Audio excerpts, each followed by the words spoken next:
लीजिए सुनिए। सूर्यकांत त्रिपाठी निराला की लिखी कहानी न्याय, मेरी यानी समीर गोस्वामी की आवाज में। अभी उषा की रेशमी लाल साड़ी प्रत्यक्ष हो रही है। भास्कर मुख अपर प्रांत की ओर है। केवल केशों की सघन व्योम नीलिमा इधर से स्पष्ट। मुख का मृदु स्पर्श प्रकाश लघुतम तूली जैसे पर दिगंत शोभा से उतरकर तंद्रा से अलस जीवों को जगा रहा है।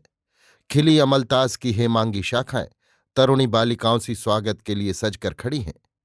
पवन पुनः पुनः उषा का दर्शन शुभ मधुर संदेश दे रहा है। निबिड़ नीड़ाश्रय से विहंग प्रभाती गा रहे हैं। इस सुख के समय गोमती तट से क्षिप्र गति दो एक भ्रमणशाली शिक्षित युवक शंका को लौटते हुए देख पड़ते हैं।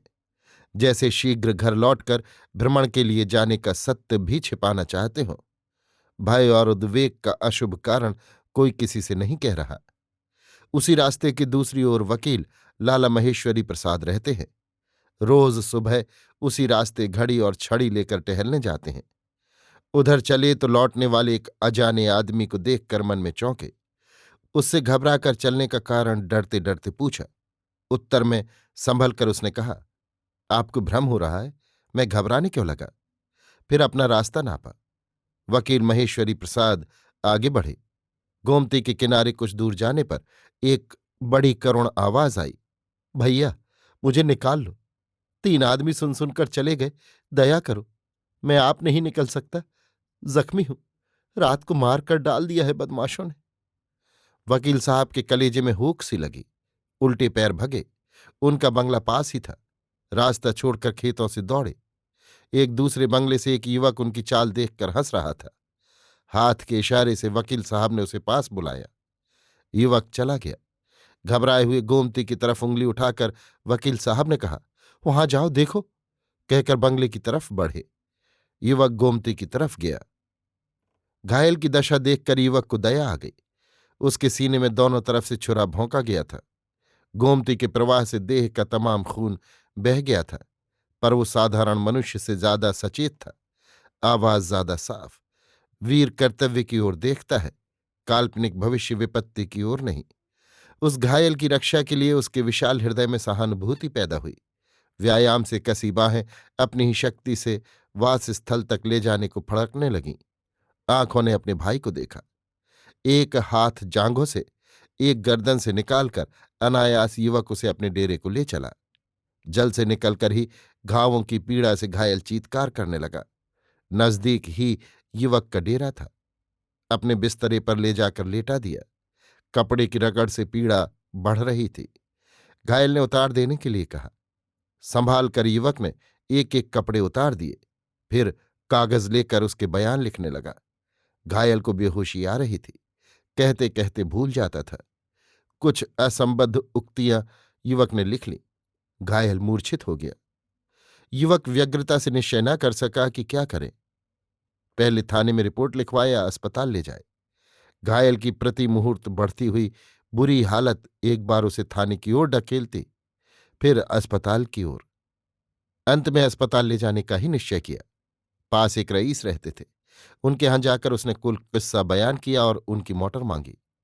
उन्होंने घड़ी देखकर कहा, सिर्फ 6 मिनट समय रह गया है, हमें डिप्टी कमिश्नर साहब से मिलने के लिए जाना है। कहकर निगाह फेर ली। एक बार उनकी तरफ देखकर युवक अपने कमरे में चला आया। उस बंगले में 3-4 भले आदमी किराए पर रहते थे। जब घायल को लेकर युवक आया था तब थे। घायल के मौन होते ही सब लोग उसकी सांसों से जागृत बंगले के शरीर से स्वप्न की तरह अदृश्य हो गए। घबराया हुआ युवक रास्ते पर आकर खड़ा हुआ। एक खाली तांगा सवारी छोड़कर कार्लटन होटल से निकला। कुछ हाल न कहकर युवक ने तांगा बुला लिया। बंगले जाकर तांगे वाला जख्मी को देखते ही बिगड़कर बोला, आप हमें फंसाना चाहते हैं, ये रास्ते भर को भी तो न होगा। कहकर उसने अपना तांगा बढ़ाया। युवक को काठ मार गया। कुछ देर खड़ा कवियों के स्वर्ग तुल्य, अप्सराओं के नूपुरों से मुखर इस मनोहर संसार को भावना की अचपल दृष्टि से देखता रहा। फिर घायल के पास गया। देखा सब खेल खत्म हो चुका है। सांस देखी, नाड़ी देखी, कहीं से भी उसके अस्तित्व का प्रमाण नहीं मिल रहा है। सूख गया। सिर्फ उसका नौकर मालिक की आज्ञा पूर्ति के लिए मुस्तैद उसकी तरफ देख रहा था। हताश होकर युवक कुर्सी पर बैठ गया। एक चिट्ठी लिखकर नौकर से वसंतावास दे आने के लिए कहा। नौकर चिट्ठी लेकर गया। युवक थाने की ओर चला। रिपोर्ट अधूरी और ऐसी थी कि साथ साथ दारोगा जी की तहकीकात की जरूरत हुई। वो युवक के साथ हो लिए। बंगले पहुंचकर देखा, एक लाश पलंग पर पड़ी है। सीने में दोनों तरफ से छुरे की तरह कोई अस्त्र भौंका गया है। पूरी मुस्तैदी से गोमती तट, मृतक के लेटने की विधि आदि की परीक्षा कर निर्भय निश्चिंत होकर दारोगा जी कुर्सी पर बैठ गए और गंभीर प्रभावोत्पादक स्वर से पुनः पूछने और बयान लिखने लगे। आपने इसे कहाँ देखा है? एक बार कह चुका हूं। आप वहां कैसे गए? मुझसे वकील बाबू महेश्वरी प्रसाद ने कहा। वो उस तरफ वाले बंगले में रहते हैं। थानेदार साहब ने बाबू महेश्वरी प्रसाद को कारण बताकर ले आने के लिए एक कांस्टेबल को भेज दिया। फिर आपने क्या किया? मैं इसे उठा लाया। ये निकाल लेने के लिए मुझे देखते ही पुकार कर कहने लगा था। आप कैसे ले आए? बाहों पर उठाकर। दारोगा जी ने एक बार युवक के पुष्ट शरीर की ओर देखा। फिर आपने क्या किया? इसके कहने पर कपड़े उतारे। फिर पूछ पूछ कर बयान लिखने लगा। दिखलाइए वो कागज। युवक ने कागज दे दिया। पढ़कर थानेदार साहब जामे से बाहर हो गए। डांट कर कहा, ये कोई बयान है? नाम है कृष्णाचरण। बस बाप का नाम? कौम? कौम के लिए मैं पूछ रहा था, पर वो बोल नहीं सका। पूरे संदेह की दृष्टि से थानेदार साहब ने युवक को देखा। व्यंग्य करते हुए बोले, आप जब गए थे तब पानी में डूबा हुआ ये साफ आवाज निकाल रहा था, पर आपके यहां आते ही इसकी जबान में ताला पड़ गया। युवक ने भी व्यंग्य किया, जी हां, जब यहां मरा रखा है तो वहां भी क्यों न मरा रखा होगा। क्रूर दृष्टि से थानेदार साहब ने युवक को घूरा। कहा, और चौक से आ इसके क्या मानी?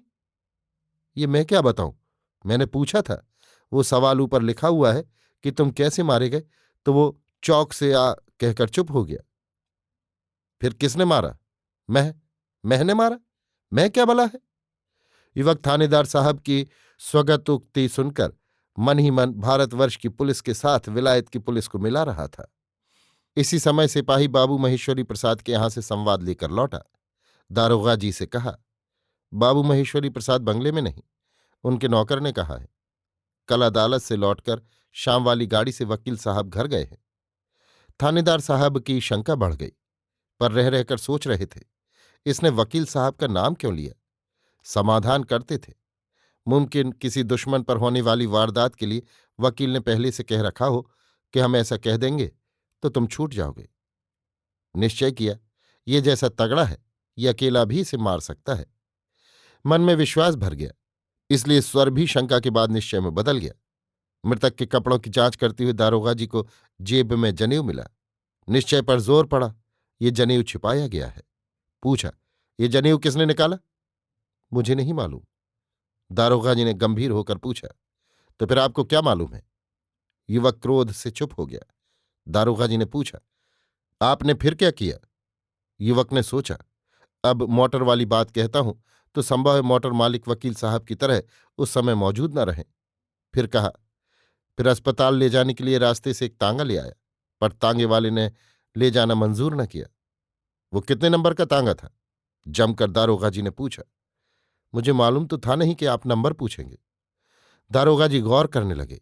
युवक दोषी है ऐसा प्रमाण तो न था, पर निर्दोष है ऐसा भी प्रमाण न था, बल्कि एक झूठ साबित हो चुकी है। ऐसी हालत में संदेह को ही श्रेय देना उचित है। हत्या का एक विश्वसनीय कारण पुलिस को दिखाना पड़ता है, यदि प्रमाण अप्राप्त रह गया। थाने में रिपोर्ट लिखाने के समय युवक नाम धाम आदि लिखा चुका था, पर इस समय दारोगा जी ने फिर उससे कुछ ऐसे प्रश्न किए।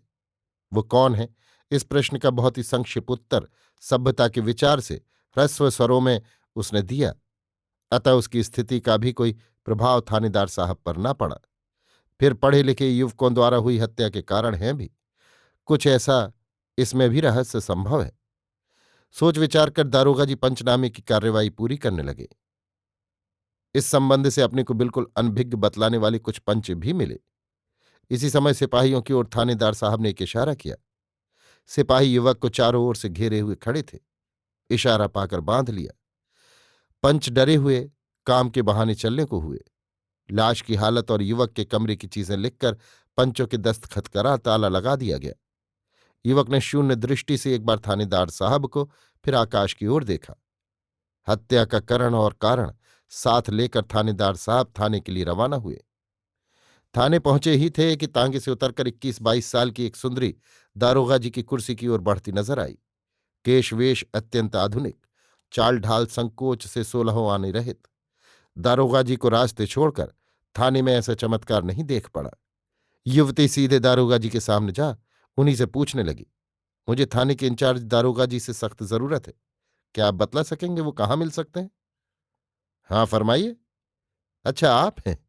पोशीदा बातचीत है। युवती मुस्कुराई। थानेदार साहब ने एकांत कर लिया।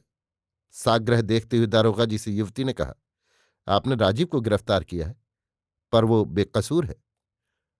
कोई सबूत तो नहीं? मैं गोमती किनारे से टहलती हुई आ रही थी। वकील महेश्वरी प्रसाद राजीव को उधर जाकर देखने के लिए कह रहे थे और खुद डरे हुए कमरे की तरफ जा रहे थे। कुछ सोचकर दारोगा जी ने कहा, वो कल शाम को घर चले गए हैं, उनके नौकर से मालूम हुआ। अच्छा, सुनिए, मैं बहुत ज्यादा कुछ नहीं कहना चाहती। मेरे पास 30 गवाह हैं, लेडीज और जेंटलमैन। अदालत में आपको मालूम हो जाएगा। 9:30 बजे रात को कल मैं अपनी 3 सखियों और 2 मित्रों के साथ छतर मंजिल की तरफ से आ रही थी। एक आदमी हम लोगों को देखकर भागा। हमें शक हुआ। हमारे साथ के मित्रों ने दौड़कर उसे पकड़ा। उसकी कमर में 700 रुपये थे। कुर्ता नहीं पहने था। अब मालूम होता है खून के धब्बों की वजह से कुर्ता कहीं फेंक दिया गया था। वही खूनी रहा होगा। मेरे मित्र बदमाश समझकर यहां ले आए। आपका नाम लेकर कहते थे कि दारोगा जी ने देखकर उसे पहचान लिया। वो चौक का भागा हुआ बदमाश मेहताब अली था। जान पड़ता है आपने उसे छोड़ दिया। अच्छा, देखा जाएगा, कहकर लापरवाही से युवती उठी। दारोगा जी सूख गए। घबराकर बोले, ये सरासर झूठ है। चलती हुई युवती बोली, आपके इस मुकदमे की तरह अदालत में यह भी सच साबित हो सकता है, मगर हां, तब आपके सबूत से यह ज्यादा सही साबित होगा। एड़ी के बल जरा लौटकर युवती बोली, और बहुत सी बातें हैं। आपने जिसे गिरफ्तार किया है, आप जानते नहीं ये कितनी बड़ी इज्जत का आदमी है। युवती फिर बढ़ी तो दारोगा जी ने बड़े विनयपूर्ण शब्दों से बुलाया। युवती लौट पड़ी। पास आने पर पूछा, ये आपके कोई होते हैं? मेरे कोई होते तो मेरे यहां आने की जरूरत क्या थी? इस अद्भुत स्त्री की ओर देखकर दारोगा जी ने कैदी को छोड़ देने के लिए कहा। तांगे पर बैठकर प्रतिमा ने राजीव से कहा, पूरा प्लाट तुम्हारी चिट्ठी पर तैयार किया। तुमने लिखा भी खूब था। सिर्फ मेहताब के लिए रिसर्च करते कुछ देर लगी थी, यानी जितनी देर इस तांगे वाले से बातचीत करने में लगेगी। यह रिसर्च सच हो सकता है। थानेदार साहब ने लिखा, जान पड़ता है ये कोई क्रांतिकारी था। बम लिए जा रहा था। एकाएक बम के धड़ाके से काम आ गया है। डॉक्टर की परीक्षा में जख्मों के भीतर से शीशे के कुछ नुकीले टुकड़े भी मिले। अभी आप सुन रहे थे सूर्यकांत त्रिपाठी निराला की लिखी कहानी न्याय, मेरी यानी समीर गोस्वामी की आवाज में।